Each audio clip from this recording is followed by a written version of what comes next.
Hello and welcome to Children's Sabbath School, boys and girls. So happy you are here joining us today for another wonderful story. Today's story is from a friend of mine, Pastor Mark. He has a story to tell you about angels in disguise. So let's sit back, relax, and enjoy the story from Pastor Mark. And remember, share Jesus with someone today. Pastor Mark is now going to be talking about what your angel looks like. So let's tune in to see what he has to say. Okay, so my guess is there's some little wings back here, right? Okay, now what color hair?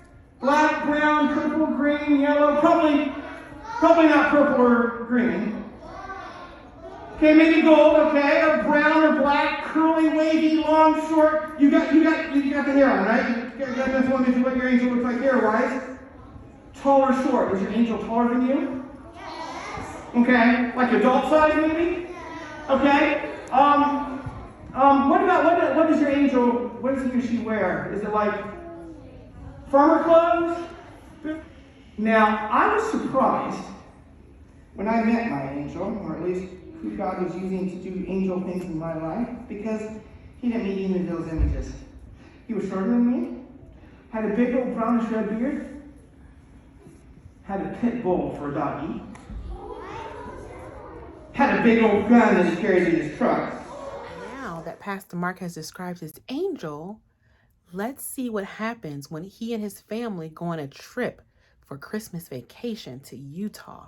But he was used as my angel, our angel, for a very important adventure I want to share with you.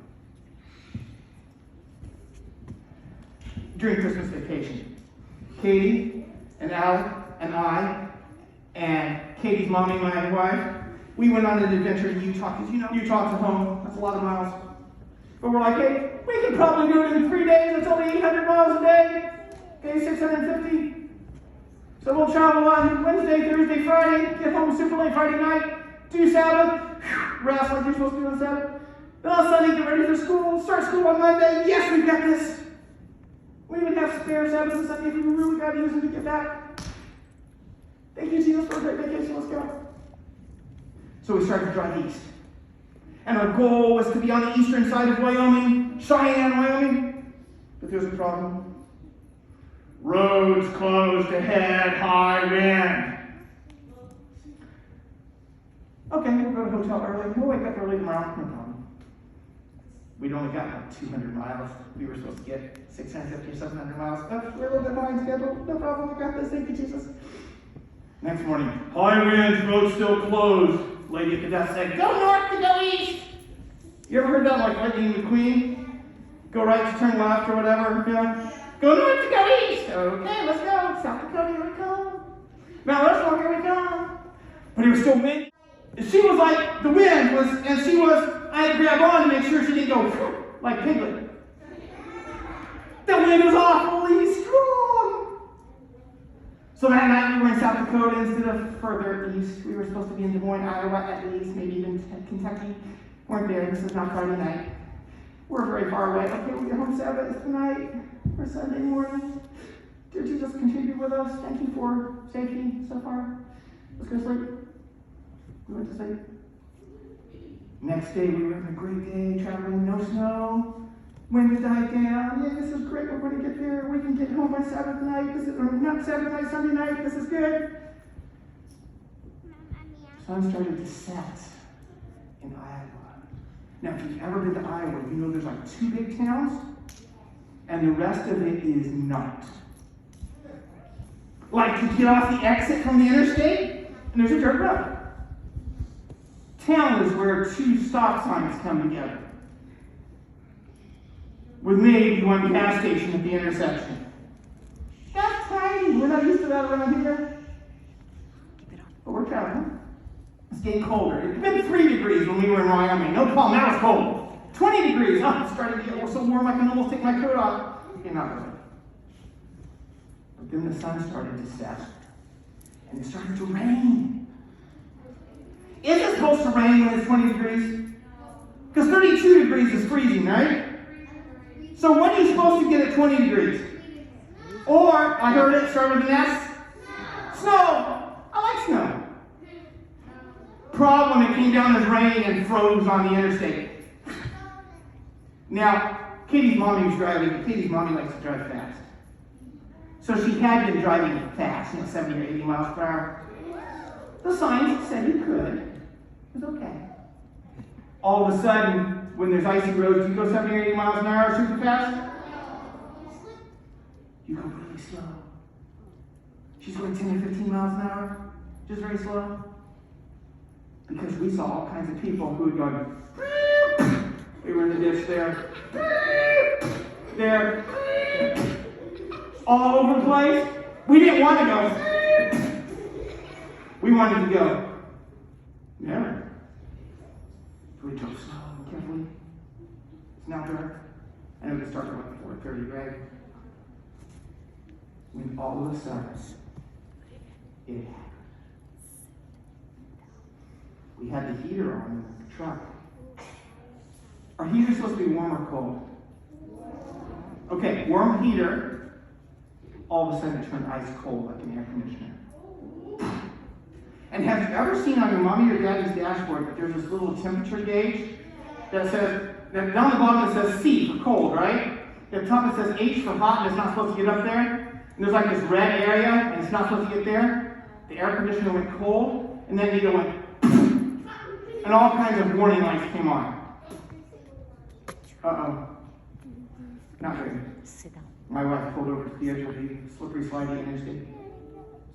And I called my brother, who's an auto mechanic. I said, what do I do? He's like, it was probably your radiator. And what's a radiator? What does that do? You know how you sweat when you get too hot? And the water comes out and whatever, it helps cool you down a bit? A radiator is like sweat for a vehicle. It helps the hot stuff cool down. There was a problem with our radiator, though. He says, it's been raining and icing, right? Yep. I bet you it's all covered with ice so it can't sweat. Uh-oh. He said it may have even cracked it, you don't know. If it's cracked it, then there's nothing in there to help cool things down. That's a problem. Can we get to, he's like, you need to get to a gas station really fast, or not very fast, but don't get stranded on the interstate, because they need to get you some antifreeze or water or something to help you out. I'll help tell you what to do. Get there. 2.5 miles took us almost an hour. We drove into a little tiny gas station in a little tiny town that basically had 2 or 3 buildings that were all closed down because it was New Year's Eve. We pulled in, we're like, do you have water? Yeah, help yourself, there's a sink. So we squirt the radiator to try to get it to melt. But it's so cold by now that it freezes instantly whenever she turns on the engine. Crackle, crackle, crackle, crackle, crackle, as the ice goes down and lands on the pavement. That's not good. So it's like, that's when you need radiator fluid, like the antifreeze, because it doesn't freeze like water does. It stays liquidy even when it's super cold. Maybe that will help our radiator breathe and help our engine. Because we don't want to crack our engine, because that would be very bad. Truck engine would get any kind of thing. Dear Jesus, be with us, we pray. We huddle around outside. Dear Jesus, we really need your help. Please help us. Send help. We're stranded. AAA won't even come and help us out. They don't want to come see us. We're too far away from anything. Please help.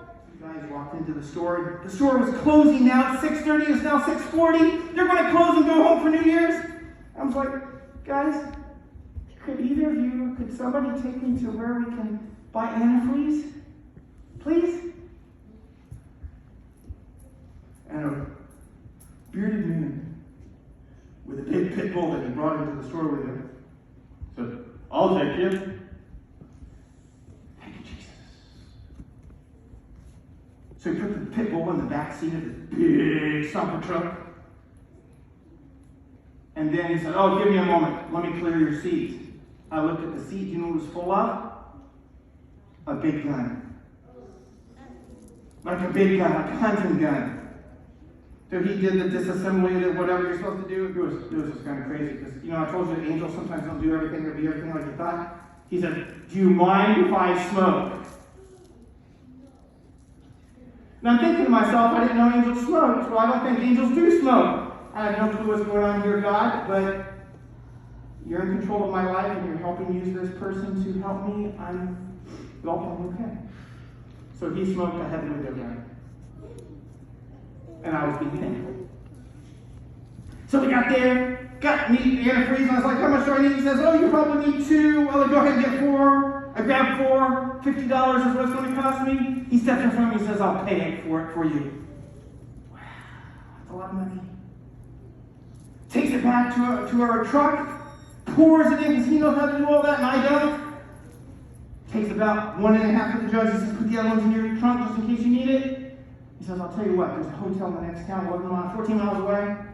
I'll drive behind you to make sure you get there safely. Isn't that nice? Big lights, drive. We got to the motel. I was going to get out and make sure I told him thank you, because it's really good to say thank you, right? I even had some money to give him just because I was thankful. But before I could even finish getting out of my SUV, he honked, honk, boom, and he drove away really fast, and all of a sudden he was just gone. It felt like it. And I stood there, and we looked there, and we stood there. Wow. Thank you, Jesus. Jesus showed up to keep us safe and to keep us alive and to get us to where we needed to be for that night. Now, granted, we're still a long way from home. But you know what? We weren't worried anymore because God had already taken care of it, and we weren't out on the interstate freezing to death. We were in a nice hotel room that was nice and warm. Truck was still had problems, but we were going to be okay. Now, a short post story. The next day, we called a friend of ours who we all of a sudden remembered lived in Iowa. Said, do you know if anybody can help us? This is Sabbath, New Year's Day, everybody shut down, it's the weekend. And do you know of an auto mechanic? He's like, oh yes, I do. One of the Pathfinder area coordinator people, and give him a call, and he'll call you. Mr. Baskin called us and says, I'm at a shop here, give us the address, only about 40 miles away. If you can get here, I'll fix it up for you. Now, when you think of an auto mechanic place where your mommy and daddy get their trucks fixed, usually you remember 1 or 2 doors with maybe something to lift the vehicle up, or have you seen those? This one had 22 doors. 22 truck take care of vehicle doors, and 12 big lifts to put things on. This was huge. The best part was that in the next 2.5 hours, he had found a radiator that worked in our truck, and he had gotten it installed and the right liquid put in it. Then he said, you know what? I don't work for pay on the Sabbath. I'll send you a bill on Monday for the parts. Happy Sabbath.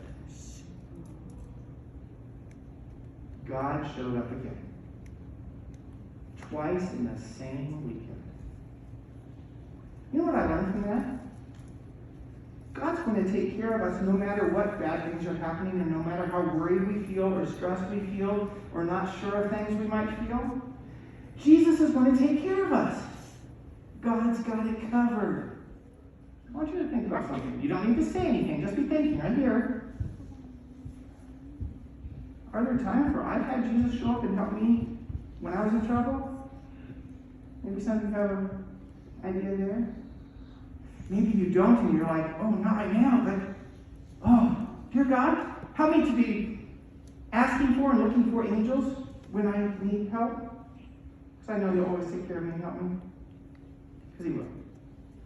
That I guarantee you. Well, thank you, Pastor Mark, for that wonderful children's story. And boys and girls, I hope you learned something. 1, angels come in different shapes and sizes, so you never know who's there to help you. And 2, God is always there to take care of us. Love you, boys and girls, and see you next Sabbath.